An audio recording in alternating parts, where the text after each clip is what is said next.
I should probably turn my email off, right? Hey, everybody, it's Kary Oberbrunner, and I have here Mr. Dan Sullivan, the world's foremost entrepreneur coach. How you doing today, Dan? Well, I'm seeing if my head is the same size after that introduction. Yeah, I'm great. I'm in Toronto. We had snow, first snow last night, but it'll be up in the 50s by Wednesday, Thursday, and Friday. I love it. I love it. So it's good. Well, listen, I got to share this with you. This image captures it all, man. We have a lot of excited people here. Who Not How is what we're talking about, and this is the global live stream launch. And Dan, this book has changed my life. Let's jump into it, man. Why is this book resonating with so many people in 2020? Well, I think first of all that the very unusual events of 2020 have required that people go virtual. Okay? And not everybody has, but the people who have realize that it's easier now to get things done if you just know somebody who can do what you need. So the biggest thing is that you be clear about what you want and then start using the new capability. So I think there's a tremendous emphasis on teamwork, period, but virtual teamwork has become a great new capability for a lot of people, and it's worldwide. And I've learned a lot from you, Kary, over the years about how far you can reach globally now. I started off in a different world, but now I'm in a different new world. And I think that just the concept of Who Not How is a brain changer. And first of all, I want to give proper credit here. Dean Jackson, who's a great online marketer. He's one of the best online marketing coaches in the world. And Dean and I have been great conversational partners for 10, 15 years. And we have a podcast together. And I had told Dean that I thought that procrastination gets a bad name. I'm a procrastinator. Almost everybody I know is a procrastinator about something. And my feeling is that you procrastinate when you've got a really big goal. There's something that's bigger and better in the future, but you're stuck because you don't have the hows to achieve that new what, called the goal of what. And instead of demanding that you be the person to do the how to get to the new goal, you ask yourself, now, who can I talk to that can actually help me get to the goal? And I find that once you start on this path, it's an endless path. There's more who's in the world than you could ever get to who can actually help and would be excited about helping you, because it's easier to use your skill benefiting someone else than it is to use your skill working on yourself. So I'll help you, you help me, and we both get to our goals. So I think that's fantastic. I coach very high-level entrepreneurs, have been doing so for almost half a century. And when we first start off, very first workshop, we do it in group workshops. And I'll say, I just want to get something real clear. This is you. This is a bigger and better future that you have planned for yourself, why you signed up for Strategic Coach. And and you're real excited, but the moment that you start working on the goal, you procrastinate because there's a lot of hows to get you to bigger and better, and you don't have them. So you delay yourself until you figure it out. Best way to figure it out is just not ask, how do I get there? Just ask yourself, who can help me to get there? And every entrepreneur in the room just instantly gets it. I've never seen anyone just not instantly get it. It's so good. It's so good. Yet it's definitely different than our educational system. We've chatted before, and by the way, our team loves you. In fact, Karen says thanks for sending the book in the package. These things went out all over the world, but one thing that you talked about when I interviewed you was how in the educational system, we're told the exact opposite, how this is actually cheating in the educational system. Can you share about that? Well, first of all, I just want to say in fairness that the world has really changed in a remarkably good direction, probably over the last 30 or 40 years. And I was born in the 1940s, and it was important that you prepare yourself in grade school, high school. No, hardly anyone went to college or university back then. And you prepared yourself for a lifetime of doing a particular type of how. And wow. As far as I can see, that's what history up until then had been about. So I don't have any judgment about how people used to be educated. But I do say this, that the educational system is generally the last institution in society to actually adjust to a new change. Wow. And my sense that they're really feeling that during this year, when normal classroom type of instruction is very, very hard to pull off right now. And I think a lot of the teachers are caught between an old world and a new world. And wow, that's so true. They don't really know how to respond, and they're not getting any guidance from their superiors. And so I have to tell you, I have a great deal of sympathy for teachers. This book would actually be good for teachers for themselves, that they can use this as an opportunity to break into a whole new dimension in their life of helping other people grow. So but from my experience, I went through the grade school, high school, college in the 1940s, 50s, and 60s. And the emphasis was on you as an individual learning how to do things.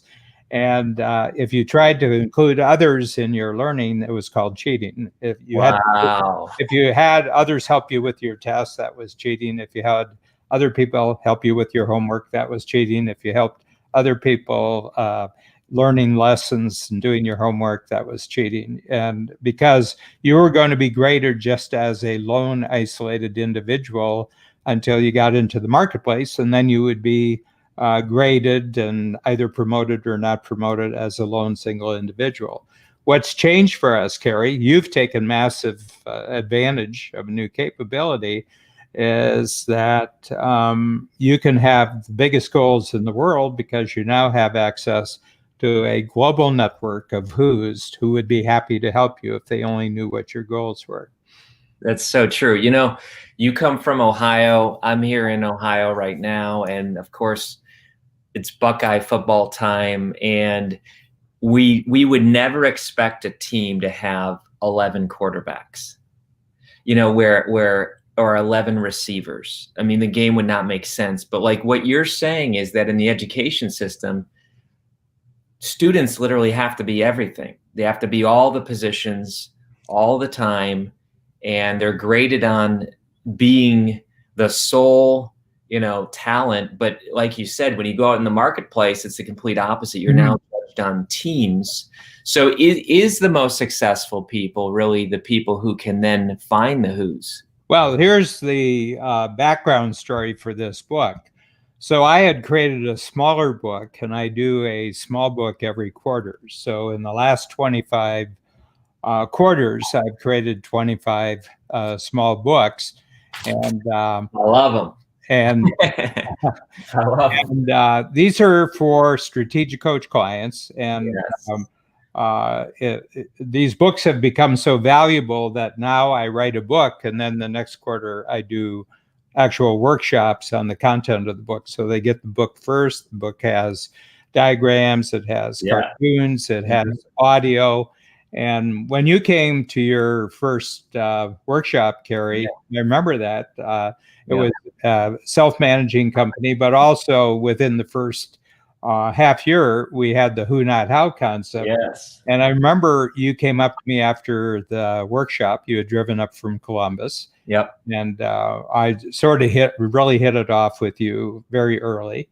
And you said, I want to be the who takes your small books and takes them global. Okay. And we've done that now. I think we're actually almost into our third year of actually doing that. And it's been a remarkable success. And you were showing me some of the numbers, sales figures, and very gratifying. And all I have to do is get the book done, and then we have a date in the calendar, and we do this live worldwide presentation, and pretty soon the audio part, the video part, the video goes on, the actual book goes on Amazon, on Kindle, and then the audio goes all over the world. You get me on 39,000 different platforms. Well, you're a who knows how to do how. Well, I love it. I don't know how you do that, and I'm not the person who should know how to do that. You're the person who should know how to do that. And so that's a really good example of what's happened. But this 25, 30 years ago, you couldn't do it. So my sense, in fairness to the educational system, they're asked to do a lot of things, the educational system. And, they have to be replacement parents sometimes. They have to solve all sorts of problems. So I'm not going to put any additional pressure on the educational system. I would say this, that the concept we have now is not part of the way the educational system looks at the growth of any student who's in there. And that just happens to be true. But I'm in the business of taking quite exceptional entrepreneurs. These are people who would be and have been very, very successful before they met me, but they've kind of hit a ceiling. And the biggest ceiling is they're still trying to be the how for things that might have made sense 10 years ago, but they don't make sense anymore. And there's lots of who's that they can build their company around. They can have who's in their company. They can have who's outside their company. They have virtual communication. They can instantaneously have a meeting. They can literally transport themselves to meet and talk with any whose skills will help them grow their goals. And this is the handbook for figuring out how to do this. And I love it. 2020 is really a great time to begin switching over from thinking that you have to do things to having your future be about having great goals that other people do the hows. Absolutely. Absolutely. And folks, I just want to encourage you, listen, we are going to be giving away copies of this book. It is life-changing. We're going to give them to the most engaged member. So those people who are tagging, sharing, basically commenting, get ready, because you might be getting one of these. Dan, I believe in this book so much that I actually asked you if I could. You bought a lot of them. I bought a lot of them. I bought over 500 of them, but I love it so much. I actually put it in my new book because, Dan, I'll tell you what. This is the story of where I hit the ceiling. I was an entrepreneur, a lot of success, but I kept thinking I got to do it all, and we fell into that trap because. I don't know if it's the Midwest work ethic or whatever, but you kind of grow up, at least some of us, thinking, well, don't you dare hire out anything. That's being lazy. That's being foolish. What will your neighbors think? What will the people? Oh, there you go. What would your neighbors think? I'm a small town Ohio, a farm boy. I grew up, those of you from Ohio, I grew up about 8 miles from Cedar Point, and a farm family, and you never hired other people to do things for you. You always did it yourself. Yeah. And I said, maybe that's the way it worked, 50, 100 years ago. But that's not anymore. Not anymore. No. No, you really have to be a specialist. And think about it. Let's ask this question, Dan. Are specialists compensated and rewarded higher than generalists? In other words, if we really did specialize in our who, couldn't we charge a higher rate even because we're distinct? Well, I think you just made the absolutely important distinction. Everybody should specialize in their who, but don't specialize in any particular how. what you have to do is specialize who you are now and who you want to be 6 months from now. I've got one, I'm 76 and I'm already pretty clear about what things look like when I'm 100. And between me right now and 24 years down the road, there's just hundreds and thousands of who's who do all sorts of things. I'm not going to acquire any new how except knowing where all the who's are. That's the only how that I want to master for the rest of my life. Yeah. Well, you're one of my who's, and as far as I'm concerned, this should go forever. Well, and you've enriched my life. I mean, I think it goes into your whole top level program, Free Zone Frontier, where essentially, all your principles are amazing. Who do you want to be a hero to? Who, not how? Free Zone Frontier. 25-year framework. Yeah. Think in terms of 25 years and 90 days. 25 years, 90 days. There's 100 90-day periods in the next 25 years. Know what you're going to do for 90 days? Check it where it's taking you 25 years from now. Nothing in between. Wow. They're like interlocking pieces. Yeah. These thinking tools that you have. Dan, I'll never forget driving home in October of 2018 and first hearing about the who, not how concept. Not only was I thinking I could be Dan's who for his quarterly books and help, publish and distribute those, but I also said in our business, I need to get who's. Mm-hmm. And I tell this story. I was on a Canadian road. I don't recommend texting while driving. You shouldn't. In Canada. You shouldn't do that. But I was so swept away by your principle that I said, we need a bookkeeper, because someone in my business was doing the bookkeeping and they shouldn't have. It was not that it's not important, but that wasn't their specialty.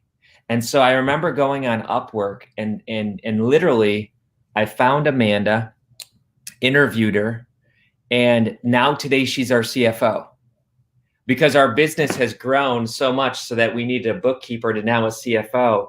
And it all came from Dan's concept of who, not how. Dan, let's talk about this, because some of our people here today, by the way, Michelle is in Montreal. Fantastic. Sally, we got all kinds of people. But what about the lie that people believe that says, well, I don't have enough money or funds to find my who's? Is that a myth? Is that a lie? Talk about that. Yeah, well, first of all, I think that, I live in the entrepreneurial world, and I think that, the crossover from employment world to the entrepreneurial world is, I think it's tough for everybody, and not necessarily that you're facing failure or anything else. You're just new at this. And, there's a lot of apprehension, and there's a lot of myths about what entrepreneurism is and is not. And, but I think the big thing is that the best people don't work for money. Oh, that's good. The best people work for teamwork. They work for excitement. They work for appreciation. Wow. They work for just the thrill of being in teamwork with other people.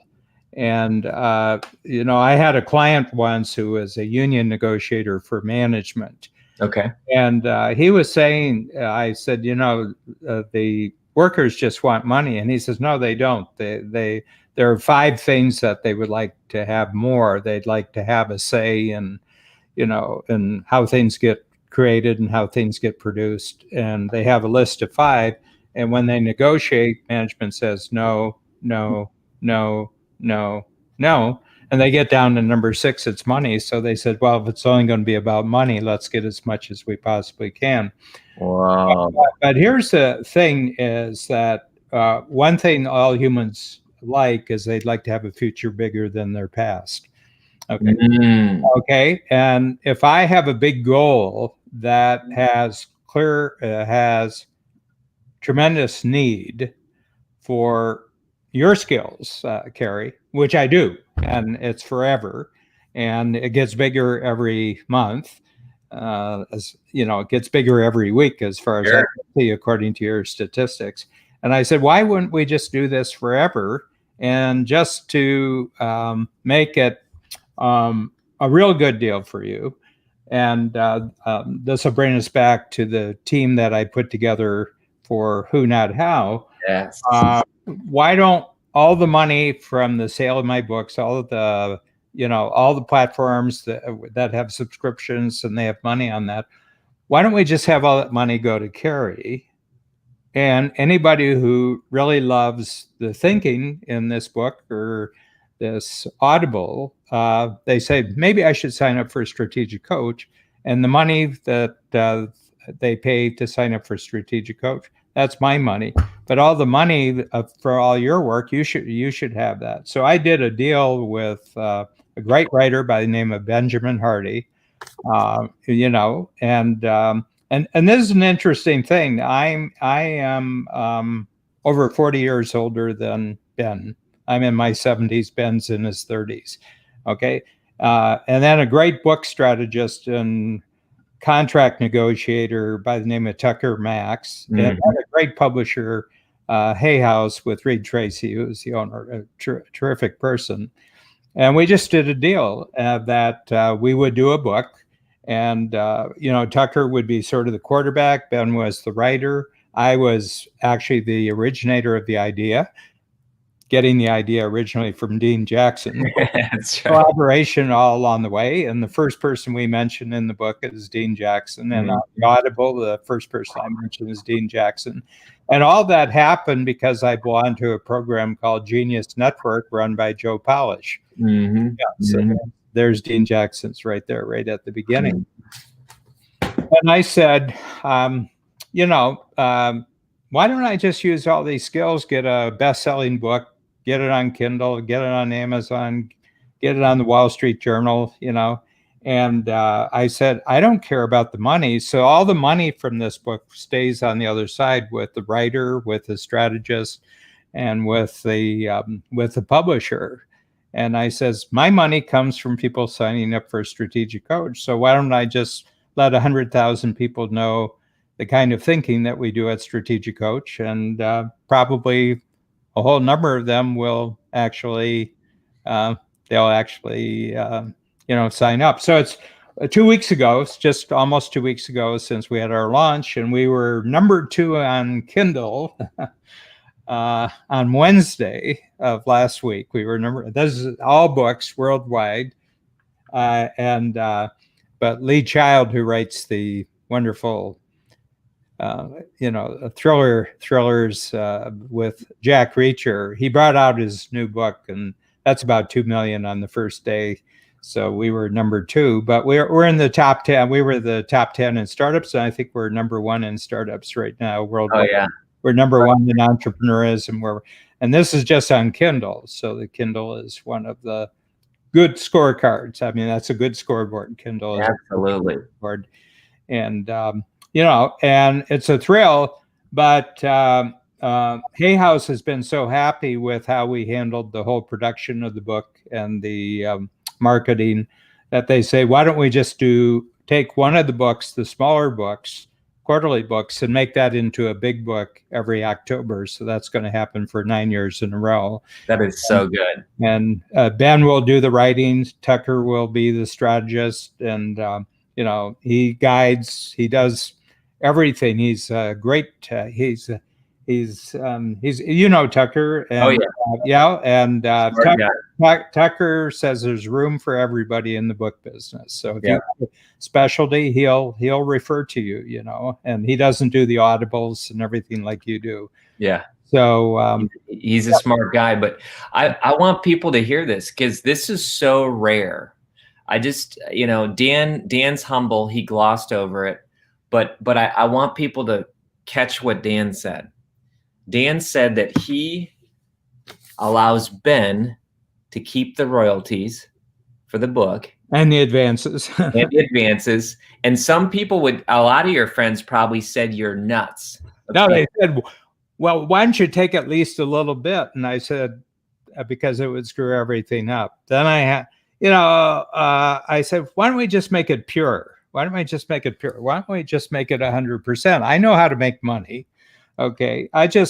We have a lot of room for more entrepreneurs in our program. And now we've gone virtual as a result of 2020. And we have about 10 times our growth potential just as a result of the last 7 months. I said, let's get the word out that we're really good for entrepreneurs. If you're talented, successful, ambitious entrepreneur and you've kind of hit a ceiling, come to Coach. You'll jump to a whole new level. Well, and another reason why you just have a great model, and authors who are listening, I want you to pay attention to this. Dan doesn't see the book or his quarterly books as the end game. In other words, Dan sees the quarterly books, and the quarterly books are now a stairway to a big book every year. I love it. I love it. And you're the one who gets the quarterly books out for the world. And then, not every quarterly book's got a future as a big book, but if we do 4 new ones every year, I bet one of them, and now that I kind of understand this game a little bit more, I'm already seeing, if you're going through the effort to create a quarterly book, why don't you pack in as much potential to be a big book as you possibly can? I'm noticing the change in my mind already. I love it. I love it. Well, and the quarterly books are fantastic. I mean, who do you want to be a hero to? One of my absolute favorites. How I'm Going to Live to Age 156. These, oh my gosh, folks, these are conversation starters. They basically are disruptions. In other words, Dan, I'm just going to say that your books are disruptive thinking, but in the best way. And that's what the entrepreneurial world needs. Disruptively good. Disruptively good. Yeah. I just want people to grow, and for, I've gone through enough obstacles. I've had, if you ask me to tell you my life, it's a life that 10,000 other entrepreneurs could tell you, ups and downs. Yeah. I was working on house when I should have had who's, Oh, that's good. Yeah. And the biggest who of my life is my wife and partner, Bab Smith, and, we've been together for 36 years. We've been married for 34 years, and nothing of my success over the last 30 years had any chance of happening if I hadn't met Babs, because she just said, well, I'll run the company, you run the program, I'll put together a company for you. And she's uniquely good at it, and I'm uniquely bad at it. So I did, but I'm really good at coming up with new ideas every day. The simplifier multiplier concept. I mean, like I said, folks, these are interlocking thinking tools that just change the way you do life, the way you do business. We have our first winner. So Elle picked Renee Vidor. So Renee is going to receive the Who Not How book. And great job, Renee. Dan, where's Renee from? I'll tell you what, Renee is from Columbus, Ohio. Oh. And they picked her. They're pinging me on Facebook, so they picked her. I didn't have anything to do with it, but and here she is. She says, all humans like a future that's bigger than their past. So she's quoting you. Absolutely. Yeah. So here's a question, Dan. You talk about that one gentleman in your workshop who was taught he needed to send out all of his own emails or something like that. Remember this story about how? No, it was before email. He was a banker. He was a banker. He was from Kentucky. Okay. And, his grandfather had started the bank, and then his father took it over, expanded it, and then he took over the bank. And his father told him, he said, the secret to being a banker is that every day, every week, you write 50 letters and send them out to your customers. And, but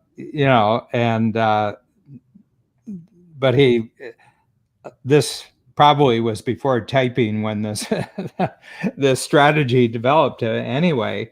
And he came into my workshop, and he was working 50, 60-hour weeks. He had no free days. He, wasn't taking care of himself physically.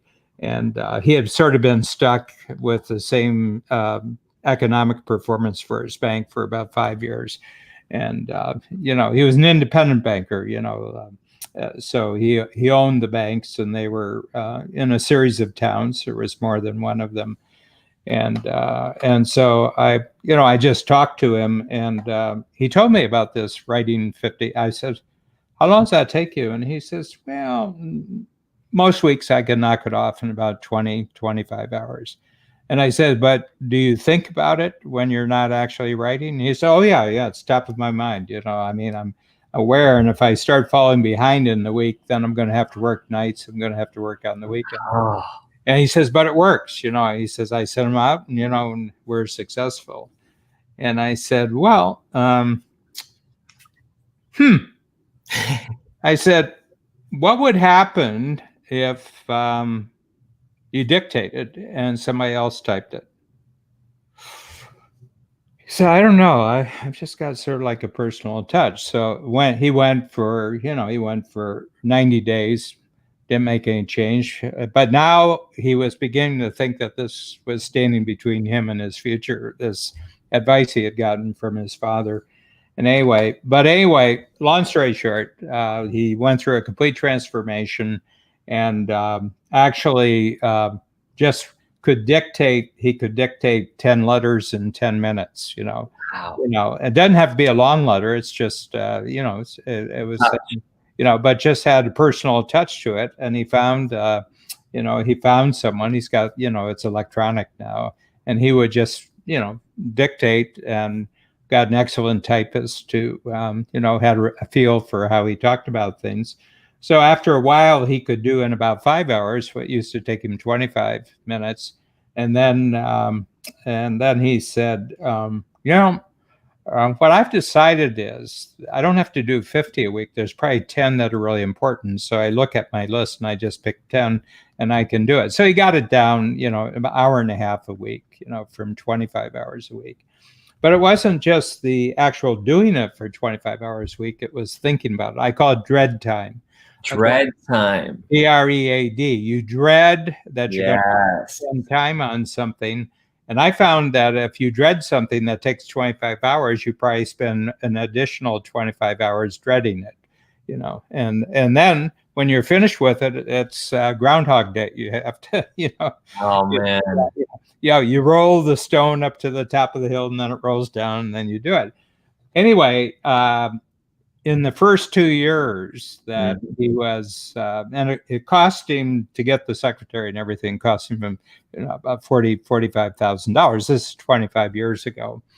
And anyway, he came to me, this is about after 2 years, and he said, I've doubled the size of my bank since I've been in the program.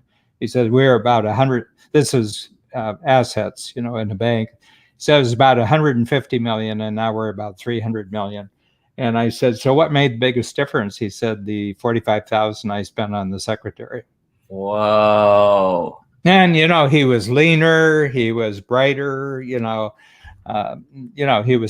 wasn't working nights, he wasn't working weekends, he spent time with his family, he was going to the gym and working out. He found a who took care of the how, I love it. I love it. Yeah. And you even talk about who'd up hours. So that's an example of who'd up hours. And I want all the listeners to really understand that this isn't just a book to read, but if you actually apply this to your life, you're going to who up hours. What does that mean? Well, who'd up hours are simply where you identify things that you're doing right now, and you put a list together, and you said, if I could find the right person, somebody else could do what I'm doing right now. And I said, and I want you in 1 year to identify things that are taking 1,000 hours right now. And in the course of the year, find the who does this. And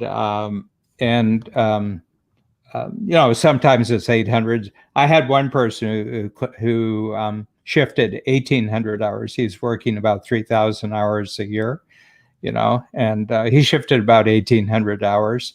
and he has he has plants in China. And one of the things he did is he shifted. There's actually a chapter in the book, and he shifted one of his factories from China to India with just 6 one-page game plans and talking to the people. He didn't do any of the work himself, shifted. It was up and running in 6 months, and it was profitable by the first year, and he's doing that right now. And the whole world is changing. It's almost like the whole world is the end of one Monopoly game, and it's going back in the box. All the pieces go back in the box, new game board, new players, Anyway, and that's what I do with entrepreneurs. I said, well, it's really interesting way you're spending your time. Just identify 5 things you hate doing. 5 things that if you had to do them every year, you'd think about retiring right now. Oh, that's good. So they do that. And I said, the 5 things now, how much time? Hundreds of hours, thousands of hours, and I said, well, why don't we think about getting who's who can do that for you? And I said, here's the thing. If you don't find the who's to free you up, you're going to retire. And But if you keep finding who's who free you up, you'll never think about retiring. So that's why people retire. In other words, they just get sick of putting up with all the stuff that they don't love. And your point is, if you truly loved it, you never want to retire. Yep. Yeah. Well, I'm 76, and I'm looking ahead, and it's just a massive future. I'll get guys like you, Kary. That's right. Well, what are those freedoms that you talk about? Because again, it's like the hoot up hours. Let's face it, Dan, some people might be scared because they don't know what they're going to have to replace the grind. But this is where in Strategic Coach, you spend time helping people create freedoms. What are those freedoms? Well, here's the thing. A lot of people are afraid of setting goals because they're worried that they'll fail to achieve them. Okay. Mm-hmm. So I want to hit that head on. Okay. The only reason why you're afraid to set goals is because you're afraid that after you set the goal, you'll be confronted with the fact that you don't know how to do it. Okay. So I like to do just a little bit of mind work out here. It's like, we're just doing calisthenics here. What if the who's you need to achieve your goals don't appear until you actually commit to the goals? Ooh. The moment you commit to a goal and you actually write it down in such a way that another person can, and we actually have a worksheet in the book called the Impact Filter. And, in the very first week, we had dozens of emails of people saying, we just used your impact filter, and immediately we found out the who's. So there's a little magic trick here that you have to actually commit to the goals. Ooh, that's good. Before you will know who the who's are. But the moment that you commit to the goals, write them down, say, I'm going to be committed to this goal. I'm going to be courageous right now and commit to these goals. And all of a sudden, out of the woodwork, all sorts of who's show up, but they don't show up until you commit to the goals. So that's the first thing I would say. And so you get to the point where you say, does this mean that in the future, it doesn't matter what goal I commit to, as long as I commit to it, the who's will immediately show up and help me out with it. So that's, would you be willing to try that out? That the reason why you don't have the who's is because you don't have the goals. If you have the goals and you're committed to the goals, the who's show up. That is so good. Wow.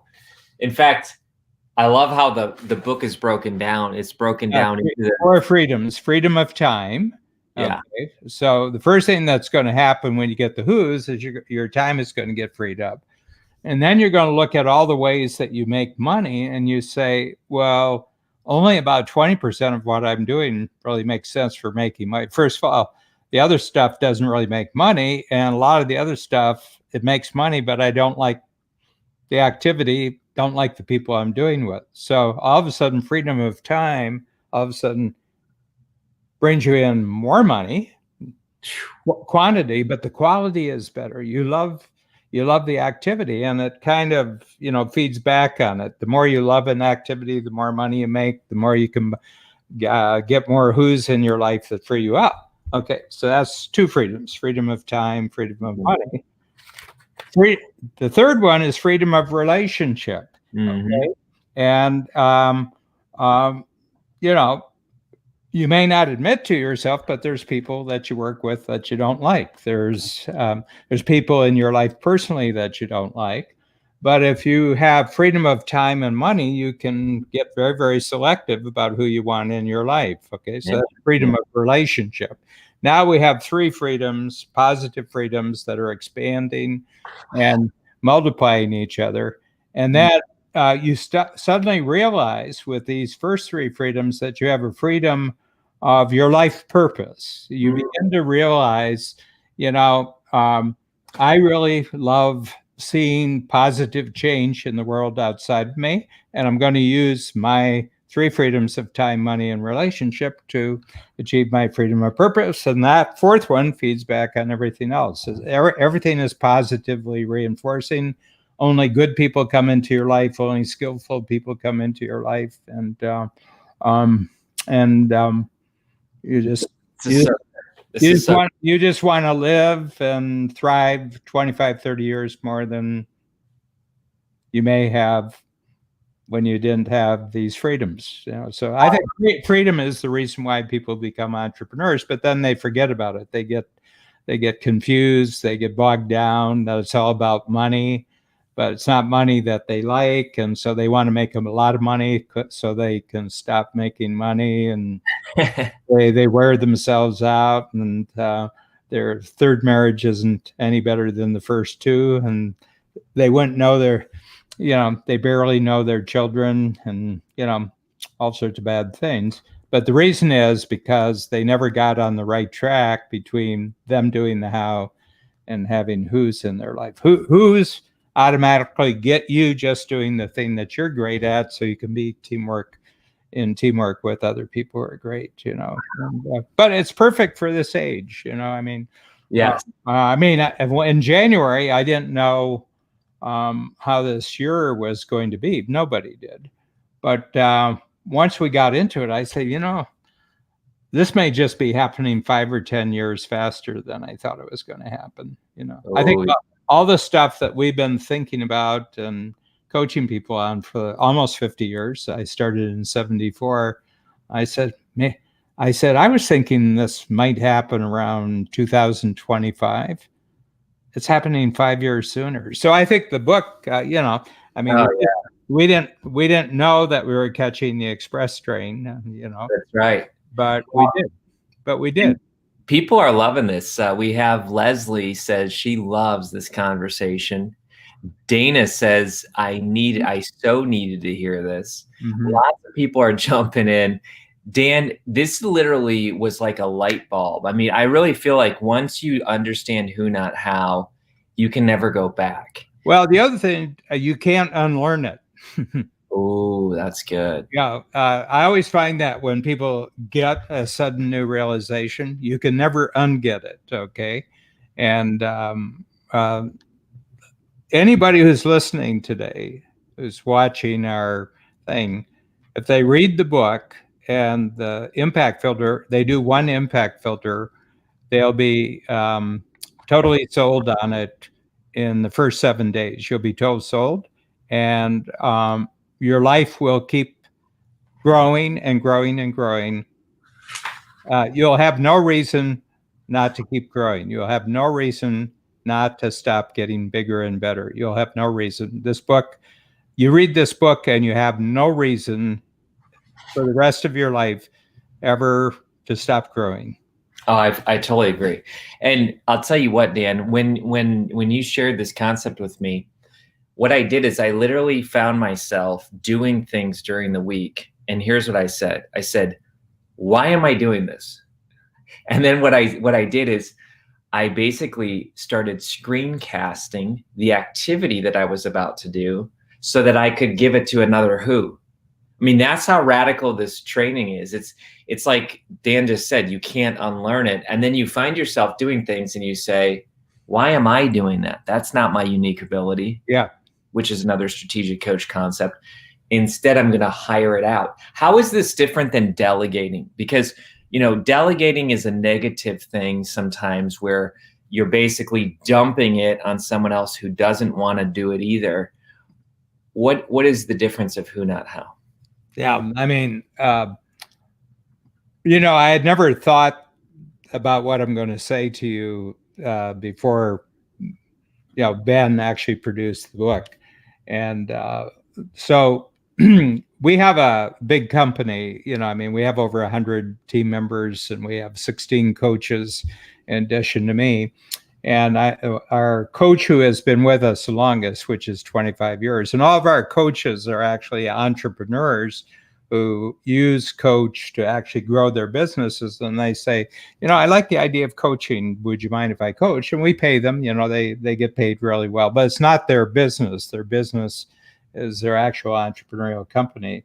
And so anyway, he came to me and he said, this who, not how thing, it's really amazing. He said, everybody just gets it. But for 25 years, I've been telling my entrepreneurs, you've got to delegate, and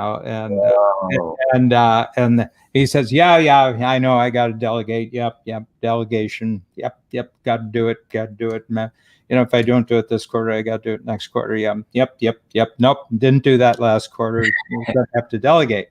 Okay. And he says, who, not how, the moment they realize who, not how, they do it. So what's the difference? Well, delegation is like a really unpleasant how. Okay.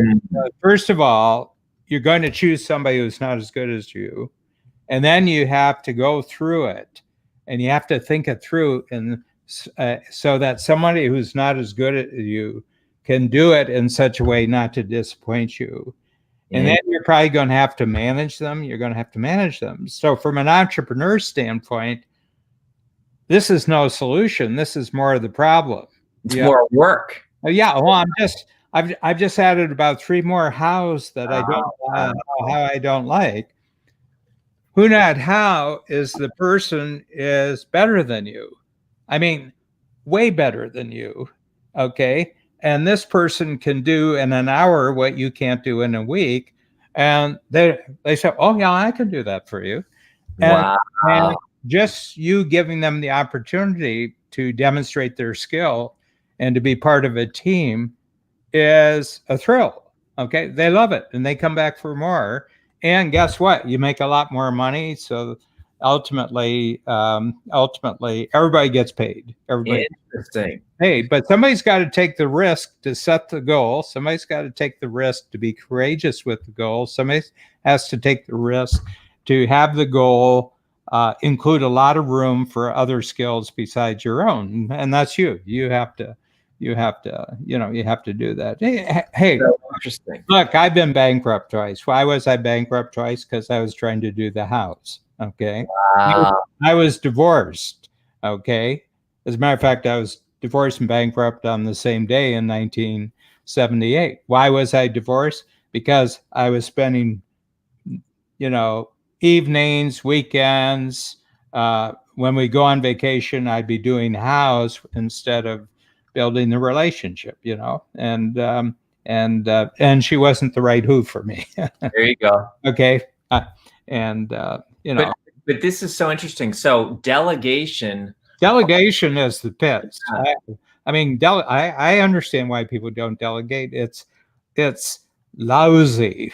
Yeah. Okay. It's lousy. And they only do what you told them because they don't have enough skill to surpass you, and so, I have no comprehension how Kary Oberbrunner gets my books on 39,000 Audible platforms, and it happens in days. Yes. It can happen, it can happen. I have no comprehension how you do this. Nor do you want, you said, nor do you want to know, right? No. Ben Hardy is an incomparably better mainstream writer than I am. Okay. Yeah. Okay. He's got a PhD in psychology. He can find research to support the things we're talking about. Tucker Max is one of the greatest book strategists. He's got 4 of his own books, which were New York Times bestseller. He's got a company that helps other people write and everything else. Hay House is one of the best publishers, best marketing publishers in the world. I can't do any of that. You just put all the who's together. Yeah, I just have a big dream. And I say, look, there's going to be tons of money. There's going to be millions of dollars with this. I don't need the money. I just want people out in the world, entrepreneurs, to know about my ideas. And if they find the ideas, where they can learn more and how they can take these ideas and build their entire future on them. And I think the 3 of you, if we do this right, you can bring me lots and lots of people. Kary, you're going to bring me lots of people. Absolutely. And you brought me a ton of freedom. Yeah. Here's our final question of the day, and we do want to give away our second winner. Wei Wei Chang, what a cool name! Wei Wei Chang is going to receive Who Not How. So, where is he from? You know, I don't know if it's a guy or a girl, but I'm going to put it. I think maybe California, but go ahead and tell us where you're from, Wei Wei Chang. And here's it's a guy and girl together in the pic. So we don't know. But here's the question. Look at this question, Dan. How do you choose your romantic who? Well, I have an answer. Okay. So it's August 25th, 1978. And on that morning, I was divorced. And then I had my credit cards for 2 hours before I had to give them in because I was bankrupt. Okay. Now, I wasn't bankrupt because I hadn't done work. I had done work. It was not because I hadn't sent in the bills. Is that it was a period of time when people, instead of paying you in 30 days or 60 days, were paying in 90 days. And I was too close to the cliff. I fell over the cliff. Okay.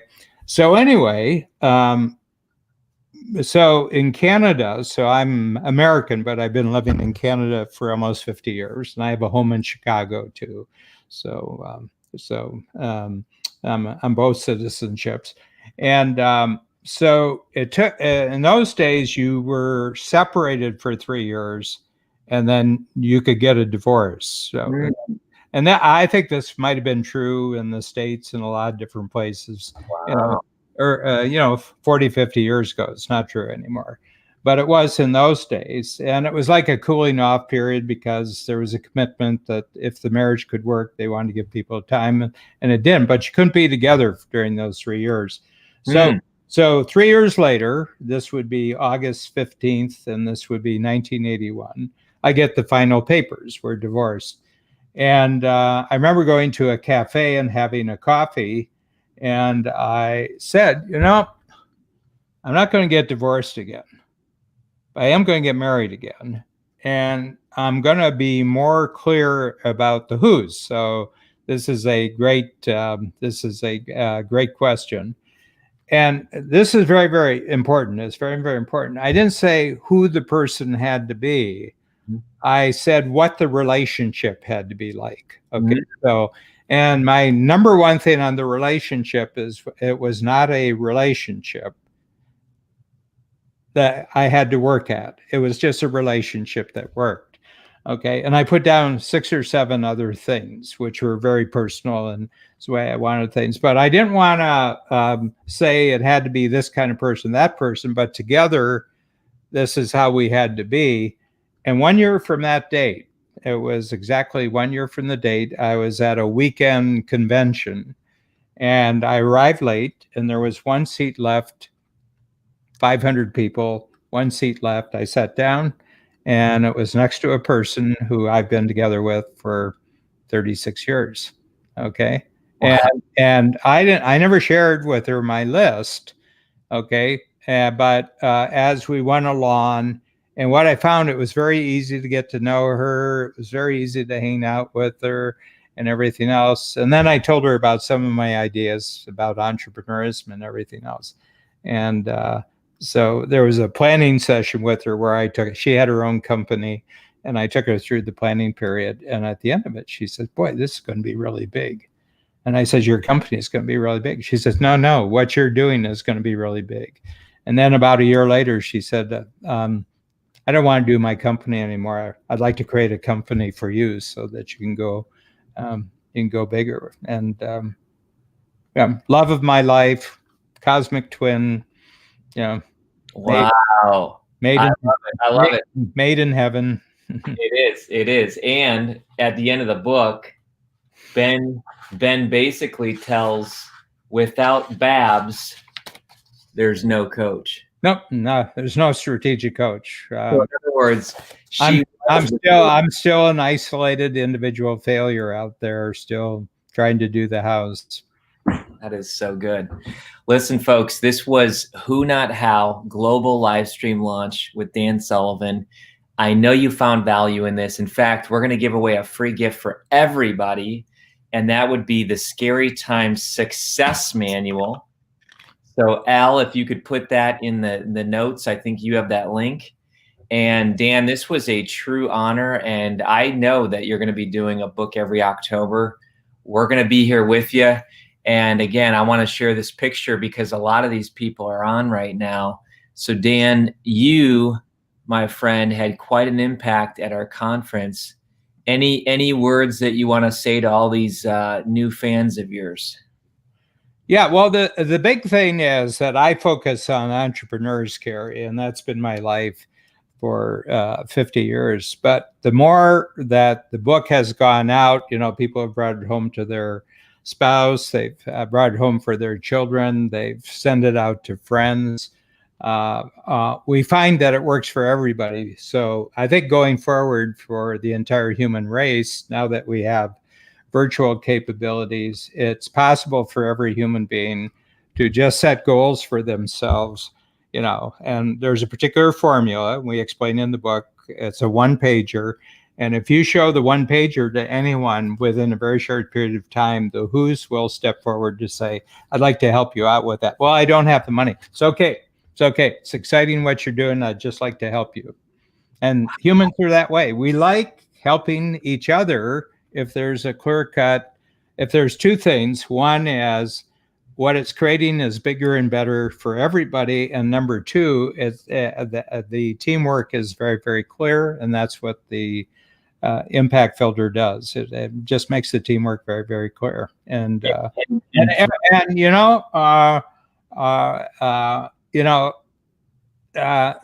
people just want to work on things that are bigger and better.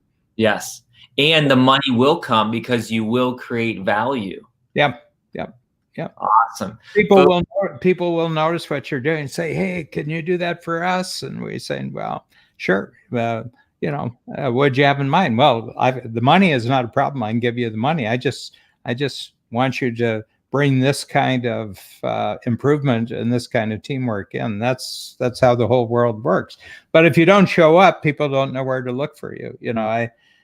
People, when I have entered entrepreneurs in the strategic coach program from the beginning, they say, well, I'd like to grow, but I need people, and there just aren't any good people out there. I say, oh, no, there's millions of good people out there.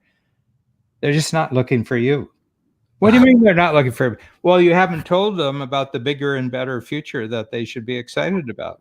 Wow. The way you're talking about it sounds kind of like boring. It sounds like you're kind of angry. It sounds like you're very disappointed. Well, nobody who's good wants to work for someone who's negative. They only want to work for somebody who's positive. That's so good. So folks, that's your takeaway. In addition, is become a visionary who yourself that great people are looking for. Wow, that's good. That is good. Well, Dan, this was an absolute blast. I can't wait till your next quarterly book comes out so we can do this again. Yeah. Some people have to wait till next October. I'll see you in another month or so. Yeah. Right. Awesome. All right, folks, take care. And we'll do a follow-up on Zoom, Dan, if you have time. Thanks so much. See you, everybody. Bye. Thank you, Kary.